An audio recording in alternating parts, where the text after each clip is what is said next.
तो दोस्तों, इस वीडियो में मैं बताने वाला हूं कि छात्र के अनुकूल जो उसके अनुसार होने वाली चीज़ें हैं, जिसमें वो फोकस पे काम कर सके, फोकस बनाए रख सके हर एक पहलू पे। और किसी भी कंपटीशन एग्ज़ाम, चाहे वो कोई भी हो, ठीक है, एसएससी हो, पीसीएस हो, यूपीएससी हो, कोई भी एग्ज़ाम है, उसमें छात्र अपने अनुसार डिसिप्लिन बनाए और फोकस बना सके। इसके लिए यह वीडियो है, आप अंत तक ज़रूर देखें। अगर आपने यह पूरा नहीं देखा, इसका मतलब आपका फोकस टूट गया। ठीक है, तो चलते हैं, देखते हैं। तो मैं कहना चाहता हूँ कि जो मेहनत है वो तो है ही, लेकिन इसमें स्मार्ट रणनीति जो है ये भी उतने ही काबिले तारीफ़ है, क्योंकि मेहनत तो हर कोई कर लेता है। दिमाग लगाना भी एक तरह का मेहनत है। ठीक है, कि आप दिमाग से काम ले रहे हैं, ये भी एक मेहनत है। इसको स्मार्ट वर्क की तरह ना ले, मतलब नेगेटिव स्मार्ट वर्क की तरह ना ले कि हाँ शॉर्टकट ले लिया, सो नहीं। दिमाग से आप, है ना, समय बचत कर रहे हो और कुछ नहीं। तो इसको हम 3-4 जो है स्तरों पर देखेंगे। पहला माइंडसेट देखेंगे, फिर मेथड्स देखेंगे, फ्यूल, न्यूट्रिशन, स्लीप, इस सब पर भी जाएंगे, और शेड्यूल क्या होने वाला है वो भी हम देखेंगे। ठीक है, बारी बारी से सभी क्षेत्र में ध्यान देंगे। ठीक है, तो आलस्य, जो लेजीनेस है, सबसे मेन है। ठीक है, लेजीनेस सबसे मुख्य है। तो यह एक बग है, मतलब, है ना, जो एवोल्यूशनरी पर्सपेक्टिव है इंसान का, समझे, वो आलस्य करेगा ही।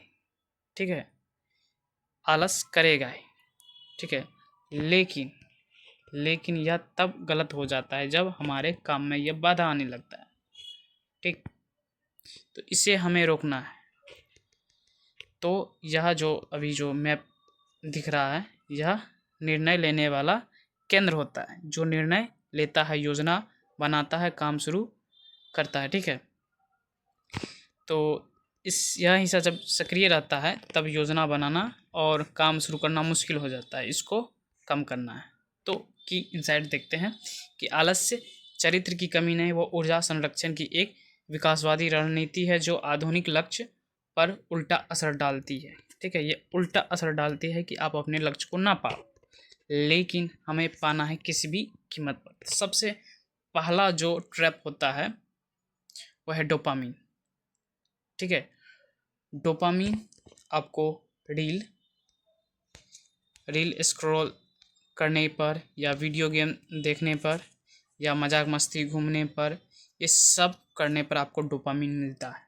तो बता दूं, ये सबसे नेगेटिव चीज़ है। जिसमें आपको अच्छा लग रहा हो और वो कोई भी आउटपुट ना दे रहा हो, वहीं तक सीमित रह रहा है, तो वो आपका डोपामीन है, सिंपल से।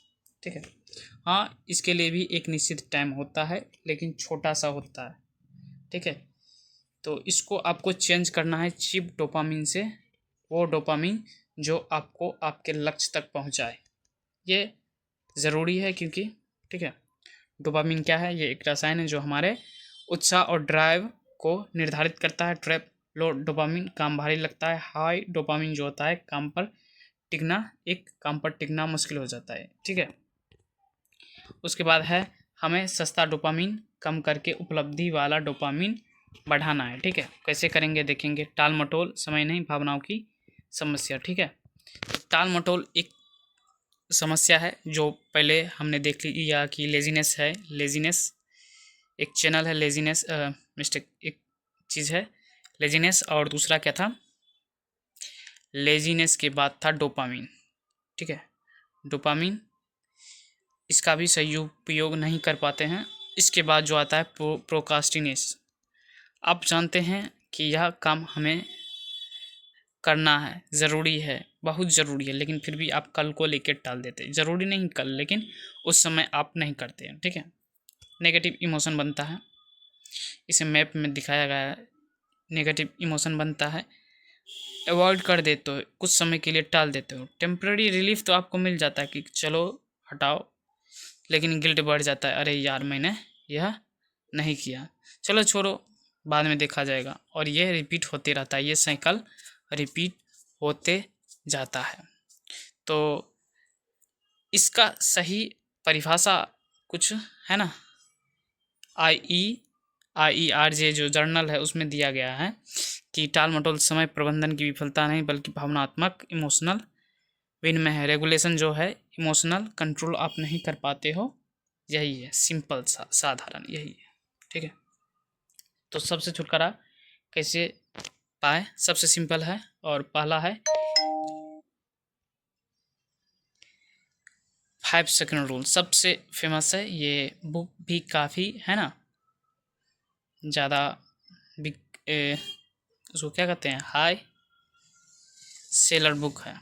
ठीक है, 5 सेकंड रूल कहती है कि कोई भी काम करने शुरू करने से पहले आपको 5 सेकंड तक रुकना है, 5 और काउंट डाउन करना है, 5 4 3 2 1, उसके बाद को और काम शुरू कर देना है, चाहे कुछ हो जाए बस शुरू कर देना है, बस एक्शन तुरंत लेना है, चाहे छोटा हो बड़ा हो जो कुछ भी हो बस लेना है एक्शन। तो इससे क्या होता है कि जो गैप होता है, ठीक है, जो आलस होता है वो टूट जाता है। इमोशनल बैरियर जो रहता है कि हाँ अब कल प्रोक्रास्टिनेशन जो होने वाला रहता है उससे पहले ही आप उसे ब्रेक कर देते हो।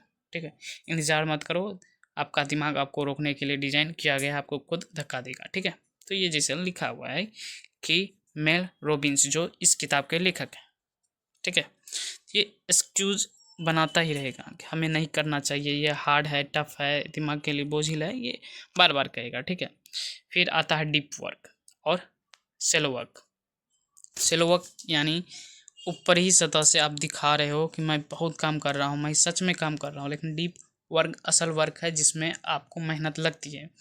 तो बीच बीच में देख लेते हैं, बीच बीच में फ़ोन चेक करना, ईमेल देखना आपकी सोच की क्षमता को कम कर देता है काम के दौरान। ठीक है, तो सीधा सा मतलब ये भी कह सकते हैं कि आप कोई काम कर रहे हो, साथ में किसी का और काम कर रहे हो, तीसरा चौथा काम आप काम के दौरान ही कर रहे हो, तो ये सबसे है ना सेलो वर्क कहलाएगा, क्योंकि आप अपने एक वर्क पर कंसंट्रेटेड नहीं हो। ठीक है, बीच बीच में आप ब्रेक ले रहे हो, तो ये ब्रेक भी अच्छा नहीं है बार बार लेना। डीप वर्क में क्या है, बिना किसी डिस्ट्रक्शन के पूरी एकाग्रता से कठिन काम करना है, वो टारगेट पूरा करना है, यही है डीप वर्क, और यही आपको करना ही पड़ेगा चाहे जो हो जाए। कैल न्यूपोर्ट, ये डीप वर्क है ना, डीप वर्क पुस्तक है एक, उसके लेखक है कैल न्यूपोर्ट है। तो इनका कहना है कि उच्च गुणवत्ता वाला काम है वो समय और फोकस की तीव्रता है इनटू, तो ये ज़रूरी हो जाता है, इस पर ध्यान देना बहुत ही ज़रूरी हो जाता है। इसके बाद है फोकस के उपकरण, पोमोडोरो और टाइम ब्लॉकिंग, ये सबसे चर्चित है कंट्रोल करने के लिए। जो डिसिप्लिन की शुरुआत में है, डिसिप्लिन की शुरुआत में है, और प्रोक्रास्टिनेशन से बचना चाहते हैं तो ये कर सकते हैं। ठीक है, तो पोमोडोरो और टाइम ब्लॉकिंग जो है बहुत फेमस है। अपनी कार्यशैली के अनुसार सही तकनीक चुने, टाइम ब्लॉकिंग यानी हमें ये करना है, इस काम को इस समय करना है, इसे टाइम ब्लॉकिंग। और पोमोडोरो में क्या होता है कि 25 मिनट पढ़ाई करनी है और 5 मिनट ब्रेक लेना है, ये आपको है ना ज़्यादा बोरिंग भी नहीं लगेगा और फॉलो करने में बहुत ही आसानी होगी, आप इस तरह से कर सकते हैं। लेकिन 25 मिनट होते होते 4 पोमोडोरो के बाद आपको आधा घंटा या 1 घंटा का ब्रेक लेना है, ये ज़रूरी है क्योंकि इंटरेस्ट बना रहता है। उसके बाद है हाइब्रिड स्ट्रेटेजी, जब मन को लगे तो पोमोडोरो में शुरू करें और जब लय बन जाए तो टाइम ब्लॉकिंग शिफ्ट हो जाए। ठीक है, तो ये हाँ ये अच्छा है, शुरू आप पोमोडोरो से करें फिर टाइम ब्लॉकिंग करें। अब देखिए, आप जो खाते हैं उसका भी आपके दिमाग पर काफ़ी प्रभाव पड़ता है, आप जानते हैं। तो कोई भी आज से चाउमीन, बर्गर, पिज़्ज़ा, मैगी जो है बाहर का खाना, समोसा जो है सब छोड़ दीजिए। आपके पास है पेरीज, आप वो खाइए, डार्क चॉकलेट बन पा रहा है वो खाइए, नट्स ओमेगा 3 होता है आप खा सकते हैं, नहीं तो ये उत्तम है क्या, अंडा 1 नंबर, वाटर एक नंबर, चीनी को छोड़ दें, ये आलस बढ़ाता है, ठीक है, चीनी को आप छोड़ सकते हैं। इसके बाद है हाँ नींद, जहाँ यादें पक्की होती हैं, तो ये नींद सबसे ज़रूरी हो जाता है आपके तैयारी के दौरान। Cognitive performance versus sleep deprivation, तो ये मैप में बताया गया है, देखिए ये ज़रूरी है। तो आपको है ना ज़्यादा नहीं जागना है। यहाँ पे बताया गया है कि शराब जो है इक्विवेलेंट टू एल्कोहल इंटॉक्सिकेशन। अगर 24 घंटे आप जग रहे हो यानी एल्कोहल आप कंज्यूम कर रहे हो इतना %, छोटा सा अमाउंट शायद है लेकिन एल्कोहल जैसा हो जाता है। तो सीखना नींद से, सीखना नींद में होता है, ठीक है। दिन भर की पढ़ाई के दौरान ही लॉन्ग टर्म मेमोरी में बदलती है। आप जब सोने जाओगे तब हमारा दिमाग सब ये सब काम करते रहता है। नींद की कमी यानी ध्यान की कमी, ठीक है। क्रोनिक स्लीप डिप्रीवेशन यानी रोज़ आप लगातार बहुत दिनों से 6 घंटा से कम सो रहे हो तब आपको यह दिक्कत हो सकता है ना। फोकस नहीं कर पाओगे, काम में मन नहीं लगेगा, उदासी छाई रहेगी, ये सब ज़रूरी है। और परीक्षा से पहले बहुत ज़रूरी है, ठीक है। तो इस परीक्षा से पहले आप पूरी रात नहीं जाग सकते, तो ये ज़रूरी है। तो ब्लूप्रिंट तैयार कीजिए आप अपना, ठीक है, कि 12 घंटे का ब्लूप्रिंट एक मस्त रहेगा दिनचर्या यानी रूटीन। सुबह मॉर्निंग में डीप वर्क जोन है, आपको एक काम ख़त्म करना है, एक टाइम ले लीजिए, ज़रूरी नहीं है यही। आपको उठना है, मेडिटेशन करना है, फिर एक्सरसाइज करना है उठ के, फिर पढ़ाई शुरू करना है एकदम सबसे ताज़ा हो तो आपको पढ़ाई शुरू करना है। उसके बाद दूसरा सेशन देना है मॉडरेट, बीच में एक गैप रखना है खाने के लिए, नहाने के लिए, जो भी आपका मन करे, बीच में आधा घंटा भी ले सकते हैं। आप अपने लिए पंक्चुअल रहें और फ्लेक्सिबल रहें कि हाँ आधा घंटा ले सकते हैं, 1 घंटा ले सकते हैं, कोई दिक्कत नहीं है, लेकिन एक मोटा मोटा प्लान यही है, ठीक है।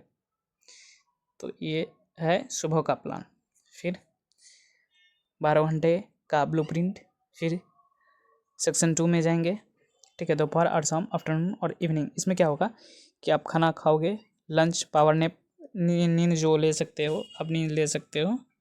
फिर उसके बाद है 3:30 से 5:30 सेशन 4, आप एक सब्जेक्ट एक सेशन दे सकते हो। सेशन 4 जो है इसमें आप कुछ भी पढ़ सकते हो, आप अपने लिए जो है देख सकते हो कौन सा सब्जेक्ट सही रहेगा, गलत रहेगा, किस में आप कमज़ोर हो, उसका समय दे सकते हो। फिर रिफ्रेशमेंट 5:30 बजे, ठीक है। ज़रूरी नहीं है, आप 6 बजे भी ले जा सकते हो और 7 बजे तक भी ले जा सकते हो। आप अपने सब्जेक्ट के अनुसार, मेहनत के अनुसार आगे पीछे कर सकते हो, कोई दिक्कत नहीं है। फिर आपको सेशन 5 इसमें रिवाइज करना ज़रूरी होगा। दिन भर आपने क्या किया, मॉक टेस्ट और PYQ, हाँ ये भी लगा सकते हो। इनफैक्ट आप यही लगा, मॉक टेस्ट में आपको पता चल जाएगा आप कितना है काम किया है अपने पर, और PYQs ये ज़रूरी हो जाता है, किसी भी एग्ज़ाम में हो आप ये कर सकते हो। फिर रात्रि के लिए आपको प्रोग्राम करना होगा कि अगले दिन क्या करना है, क्या पढ़ना है, ठीक है। थोड़ा सा पढ़ सकते हो, रिवाइजिंग कर सकते हो, क्योंकि आप सोने जा रहे हो, ज़्यादा बर्डन नहीं चाहिए, भारी पढ़ाई नहीं, सिर्फ नोट्स या रीडिंग करना है, बस हो गया। नेक्स्ट डे का प्लान कर सकते हो, अगले दिन के लिए लक्ष्य बना सकते हो। डिसीजन फटीक से बचने के लिए कि हाँ नहीं तो आप कल उठना होगा कल और बोलोगे कि क्या करना है क्या करना है, इसी में एग्जॉस्ट यानी थक जाओगे और कर नहीं पाओगे। स्क्रीन बंद करें, नींद के लिए सो जाए। तो अगर योजना फेल हो जाए तो क्या है, ठीक है, उसके लिए भी खुद को माफ़ करें, ठीक है, क्योंकि आप एकलौते नहीं हैं, यह बहुत कोई सामना करता है, सबका परफेक्ट रूटीन नहीं होता है, सब इस पे काम नहीं कर पाते हैं।